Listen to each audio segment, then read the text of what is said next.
నా అధ్యక్షుడు కదా, దాంట్లో విరాళాలు కొంచెం మాట్లాడి గ్రూప్ లో సెండ్ చేస్తే చెప్పాలా రాజా ఊరికే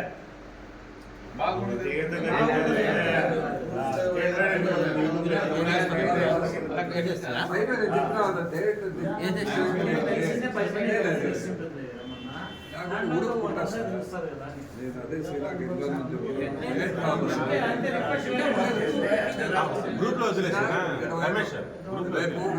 ఊర్లో నేను గ్రూప్ లో పెడదామంటే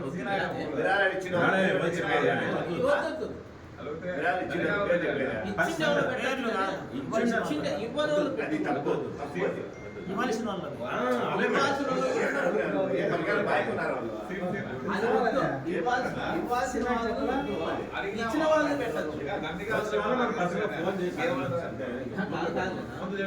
పెట్టచ్చు, ఇంకా ఆల్రెడీ పెట్టేసాను.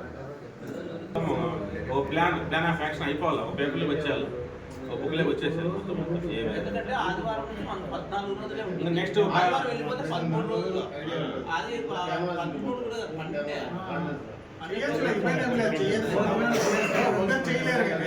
ఒకరు చేయలేరు, 100 మంది ఎందుకు చేయలేరు? అంటే మనం మీటింగ్ ఎక్కడైతే పెడతామో అక్కడ భోజనాలు కూడా క్లారిటీ అన్న వచ్చింది. భోజనాలు మనము హాలిడే రోజు పెట్టుకోగలిగితే జూనియర్ కాలేజీలో భోజనాలు పెట్టుకోవచ్చా?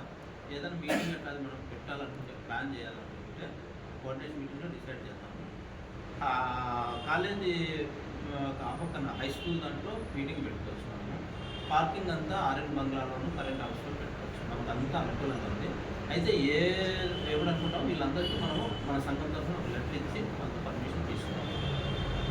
At the same time municipality వాళ్ళతో పోలీస్ వాళ్ళతో కంపల్సరీ వాళ్ళకి ఇంటిమేషన్ ఇవ్వాలి.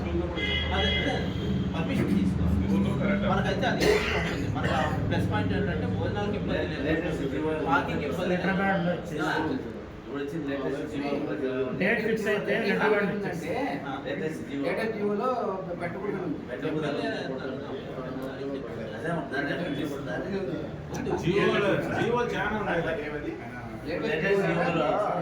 పెళ్ళిళ్ళకి కానీ ఫంక్షన్లకు కానీ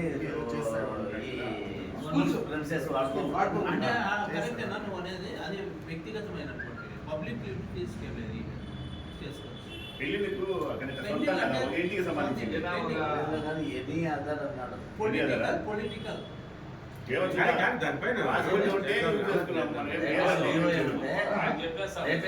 ఏమంటే స్కూల్ ప్రెమిసెస్ లో మ్యారేజెస్ కానీ ఫంక్షన్స్ కానీ మీటింగ్స్ కానీ నాట్ అలౌడ్. రూల్స్ వ్యతిరేకంగా చాలా జరిగిపోతున్నాయి.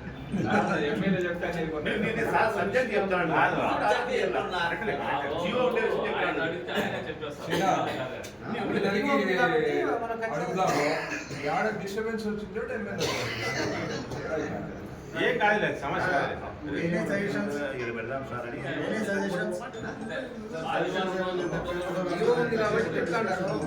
కాబట్టి